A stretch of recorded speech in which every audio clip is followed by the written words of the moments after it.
يقال إن الولايات المتحدة خلاصة ذوبان مزيج من الثقافات، وإن الناس يأتون من حول العالم بهدف البحث عن مكان أفضل لهم ولأولادهم. تينك بلدة في نيوجيرسي تبعد حوالي 12 كيلومتراً عن نيويورك، يسكنها حوالي 40,000 نسمة.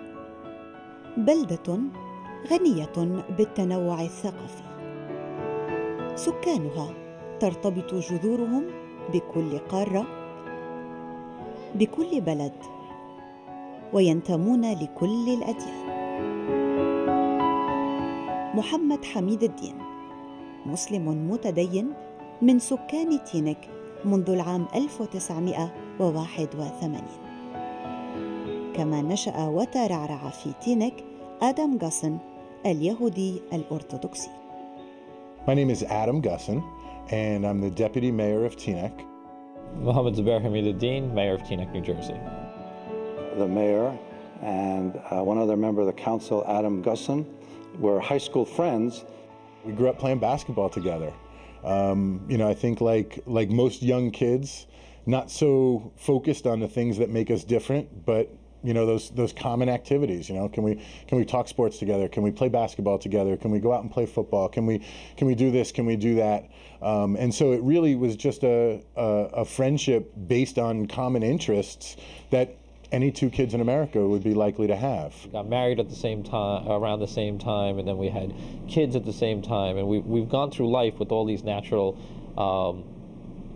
occurrences in life, and then we've gone together through. We certainly don't agree on everything. We don't see eye to eye on every issue, whether it's local or global. But the friendship that we have, the respect that we have for each other, is that goodwill in the bank that gets you through the spots where you don't agree. The thing about Deputy Mayor Gusson is that he's the one who got me into politics. Every time you ask someone to try something different, even if you know it's good, there's always some concern that people just have a resistance to change. So the idea of going to the Jewish community and saying, hey, vote for my buddy Muhammad. Well, it was one thing for me to say he was my buddy and someone I trusted, someone that I'd grown up with, someone that I saw eye to eye with, someone that I respected, but his name was Muhammad. And we didn't know what was going to happen, when I was campaigning outside of synagogues and things like this. So, I'm outside a synagogue, and I'm running at that time with with an Orthodox Jewish candidate. And so we had both their names on the petition that we were signing. A prominent member of the community comes out of the synagogue after a prayer service, and I hand him the petition to sign. And he looks at the two names and he kind of shakes his head. And the guy says no. Oh man, then maybe this isn't going to work. And I kind of look at him pleadingly, kind of help us out. Like, oh my God, he's standing right over there. This is what's going to happen. You can't say, just sign the petition. You don't have to vote for him. He goes, no. I'm going to sign Muhammad's petition. And I looked at him. I said, how come? And he says, well, that other guy, he talks in shul. He talks during prayer services.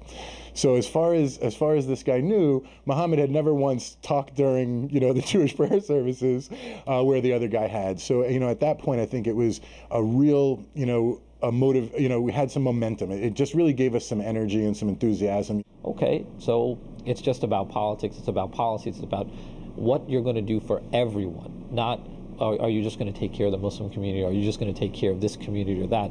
It's, does your politics reflect what everyone across town would like to see? حميد الدين الذي بدأ حياته السياسية عند انخراطه في عملية توسيع الجامع اختير عمدة لبلدة تينك من قبل زملائه اليهود في المجلس غاسن، هونس، كاتس وستر. When the council selected Mayor Mohammed, they were probably as amazed as I was that it created this huge national observance. For the first time in its history, Teaneck has a Muslim mayor. It's still rare to see a Muslim mayor anywhere in America, But one might expect it to be even harder to find a Muslim mayor in a town with a significant Orthodox Jewish population. When Muhammad got the job, it was like, that was very clever. That was very smart. I just didn't think it was going to happen. I would have thought it wouldn't happen, but if I had to make a guess prior to the election, I would have said no. A very nice surprise for a town in which there always appear to be two blocks of voters, and the mayor seemed to bridge both those blocks. I think that this town really does take pride in itself in electing people and giving people an opportunity. Not based on their race or their ethnicity. It's a reflection of the fact that politics here are not based in the Middle East. Politics here are based on the needs of the community. Our mayor, though he's Muslim, he formed a coalition with several Jewish members of the council to be elected, and it's not surprising at all in a place like Teaneck that the Jewish members of our town council and the Muslim member would work together for the values that they share. Their primary role is to improve life in Teaneck as they see it. But that's a Teaneck thing, you know, that's what we do.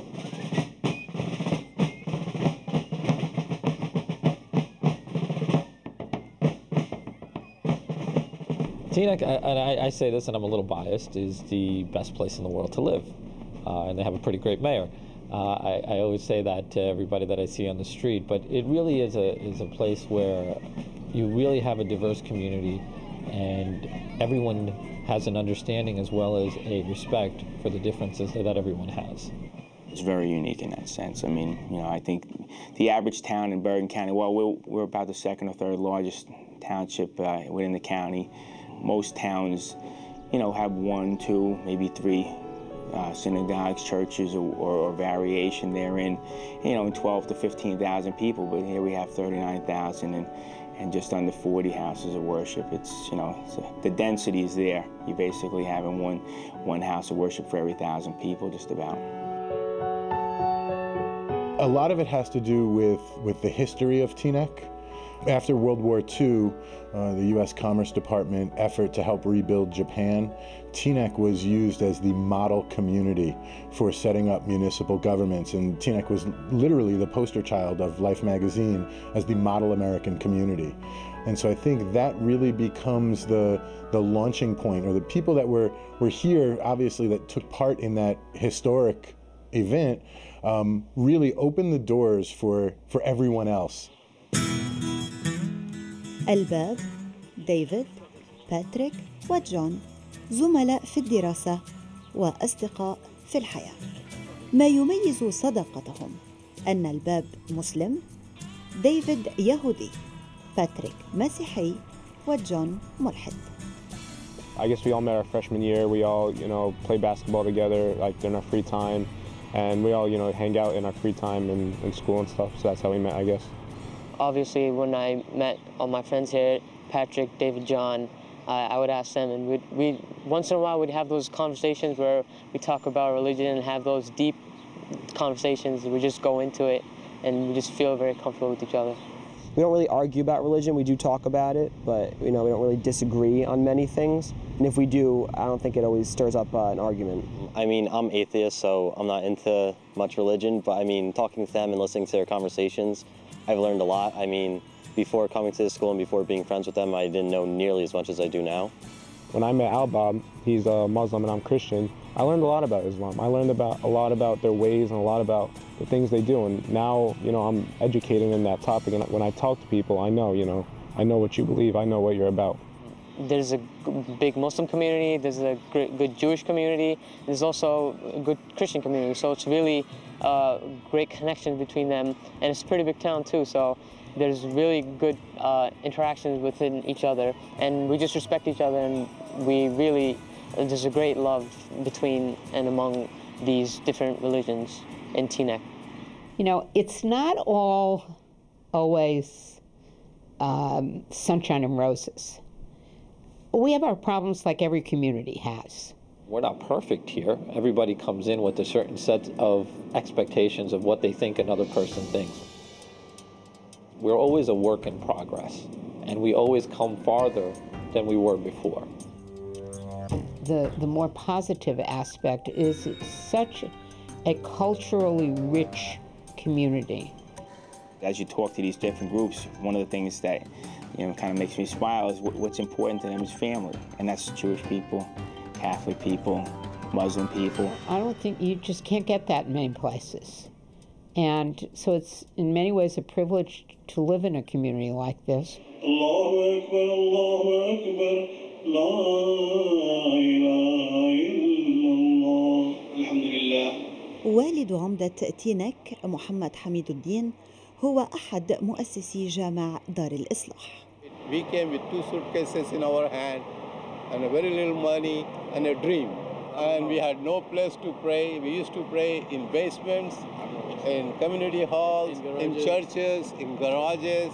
And 33 families got together and we decided we should have our own place. And we bought this land. And look at here, it's a multi-million-dollar project now. So vast majority in this neighborhood is from India and Pakistan. But of course, we have diverse population who has come from different parts of Middle East, predominantly from Jordan, from Yemen, from Egypt.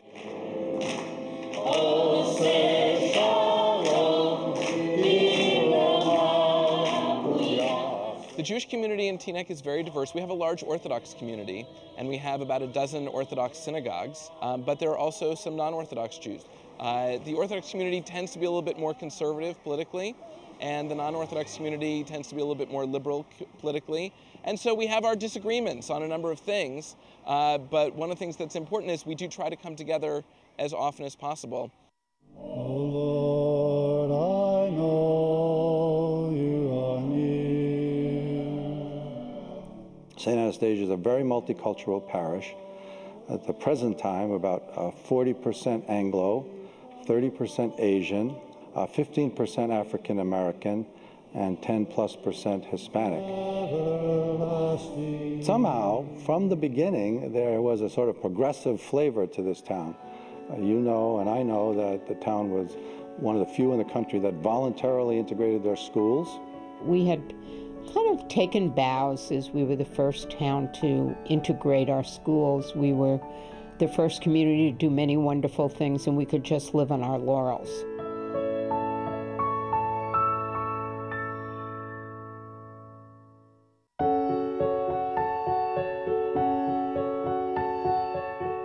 تينك بلدة نموذجية تتميز بتعدديتها الإثنية والعرقية، يبرزها عمدتها المسلم ونائبه اليهودي.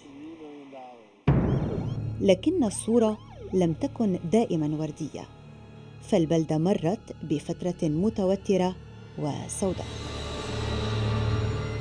Well, in 1990, one of our police officers responded to a complaint of some youths that were congregating behind a school that had firearms.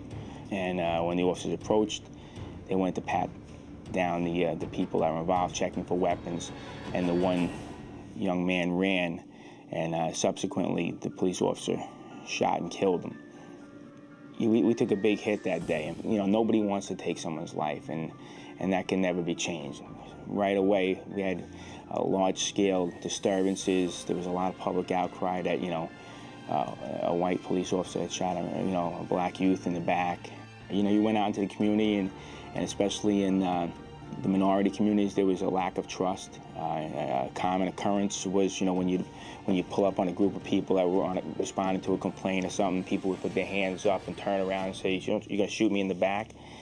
And so, those kind of things, people would see you, look at you, look in your eyes, and spit on the ground. It's not a good feeling, when you drive down the street and, 10 or 12-year-old kid just, points his finger at you and goes like that. It's not a good feeling. And I get it. I understand what they were going through. That kind of opened up wounds in Teaneck that had been sort of buried just beneath the surface. And one of the things they did, they wanted to put together sort of like a community relations group to sort of take the pulse of the town. So they brought in experts to do some reconciliation efforts and do outreach and try to get on an official basis more dialogue, and that was very successful. And I think that when people sit down and talk to each other, you'll find a happy medium always. But that's the key, is you have to be able to kind of put people in a petri dish and kind of see what comes out sometimes, and that's what Teaneck is.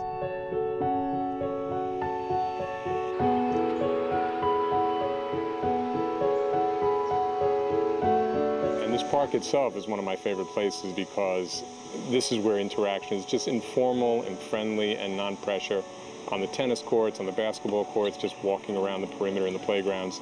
So that to me is really what interaction's about.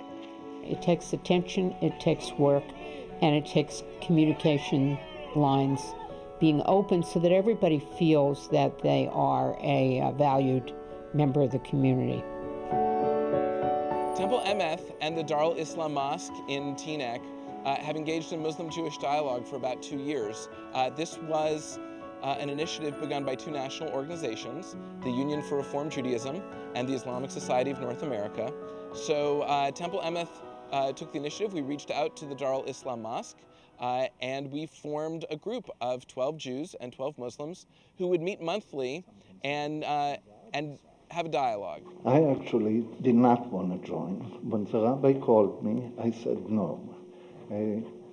My reasoning was, and I told the rabbi, when it comes to Israel, I'm very conservative. And I felt that there are enough problems, they don't need me in the middle. The rabbi convinced me by saying, I'm sure there will be some conservatives on the other side. I decided I'm going to join. I'm happy I joined. I said it once before, actually. I wanted to say no. There's no way I want to join this group.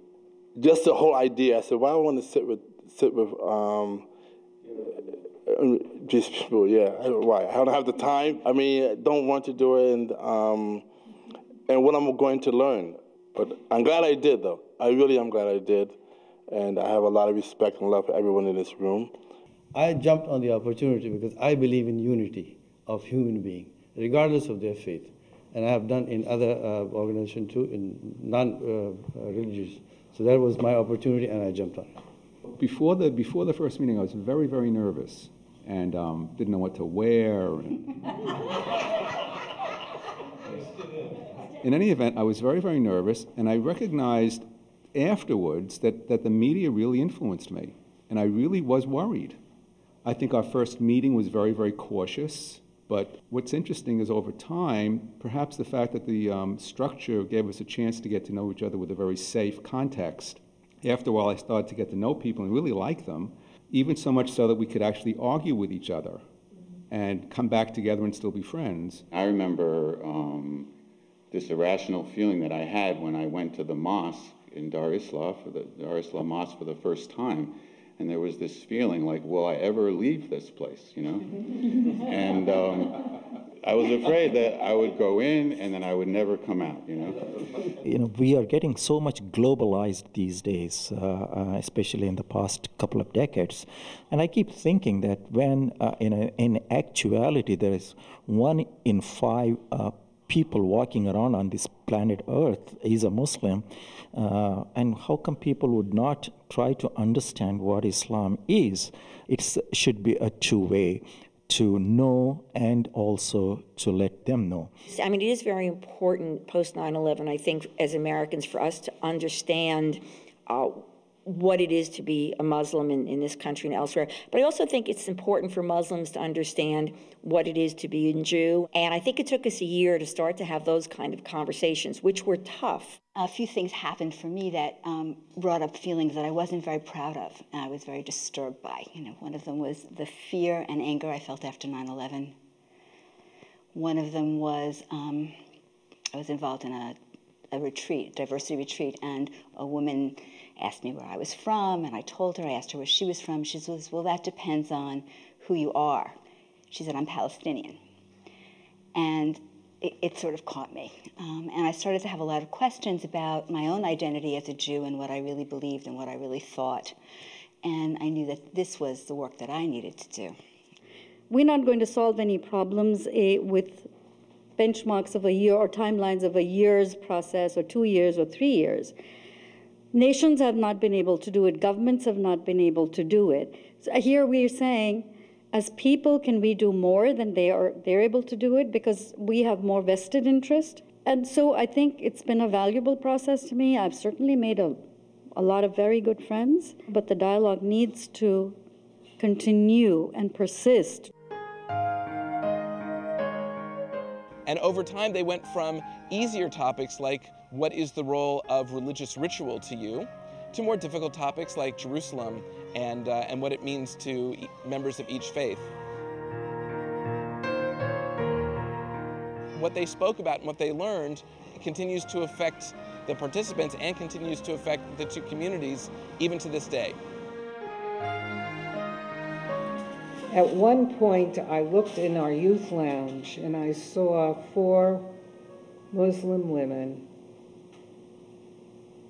praying in one corner while the rest of us were doing our business. And I said, oh, this is fabulous. And when I left the synagogue that night, there was not a Jewish person in this synagogue. We had left our synagogue, as well as these homeless families, in the hands of our Muslim friends.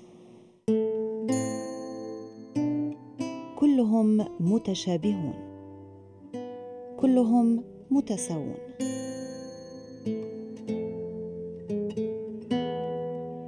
هدفهم تأسيس عائلة ومستقبل أفضل لأولادهم.